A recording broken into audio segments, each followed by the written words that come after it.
Team Orange. Ayaw ikat ko ha. Ayaw ikat ko ha. Ayaw ikat ko.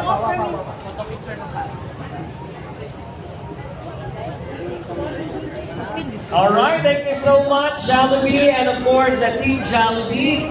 Ayaw ikat ha. Salamat kayo ninyo. Okay. Ang atong mga members of the media, inyong nasaksihan karon. Okay? Now, let's have the official ribbon cutting. O, dapat kayo dyan. Dali nga mag-hike ya. Si Tita sa Tita. Apil si Tita. Pudo off present na. Okay. Pudo off lang na siya. Pudo off. Okay. For documentation lang na siya. Nabisita si Tita. Huwag mo absent. Huwag mo cutting classes. In fairness, sa ganun, okay. And 3, 2, 1!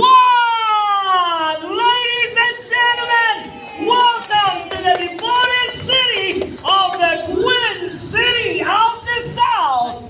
Viva Pitseñor!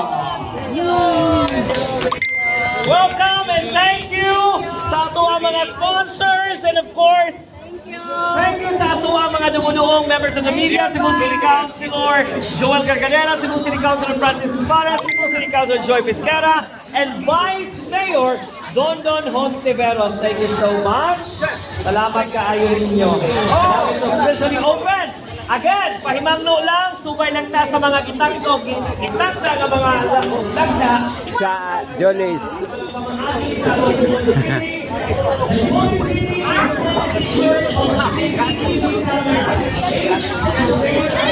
Chester Kokalium. Chester Kokalium.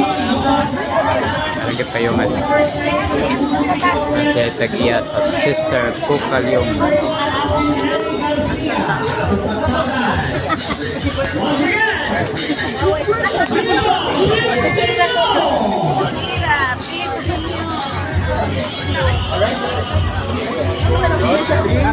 Mayor Dondon Hontiveros.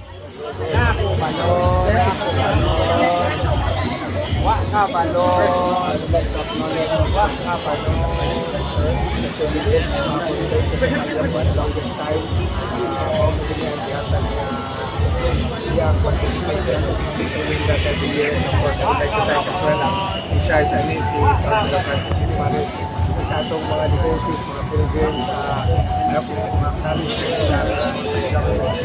atong mga private sector, naagit sila sa Pinas, doing yearly thing, and hopefully ma-appreciate sa kanila. Not only that, nasa mga activities yan down to counselors para for them after kailang devotion, even before Sunday, feel to be that great activity. How important is it by makontinue natin yung mga suggestion ng time dito sa Of course, it's the utmost priority. Appeal magod lang siya sa among sunulog even before August.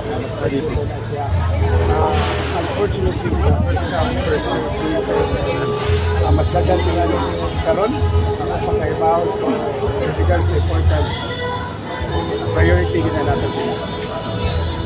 Thank you, sir. Thank you. Right. Right. 3, 2, 1. On for specific, pila ka mga devotees ang atong na-cater this year? Well, this year, as of this time, doon na dedicated almost 500, more or less. And then, ato tuloy mag-ipaabot na within the day, mapunan pa rin. Kay last year, almost 800 man ito ang nakapahimos sa itong team mga shelter, nag-iimo na ito din sa Deportes. Yun ang capacity aning mga namuntar nga mga container van. Well, kining diskutar ito nga atong van, capacity hindi karagan kung masuna sila, kung masiguro sila, is only 50. But alang sa kasayuran sa kanan, hindi na ito mga devotees, hindi kinupundok sa area. Kaya in and out din sila, pagpuli-puli din sila. O gano'ng nakaingon ko na masubra pa almost 800 ang atong mga devotees kung pari-puli. So kay, ang kuman, mayroon nga, konsyal, pwede kayo magasugo, puno na ang atong van, mayroon lang nga, ayaw ka pala ka konsyal.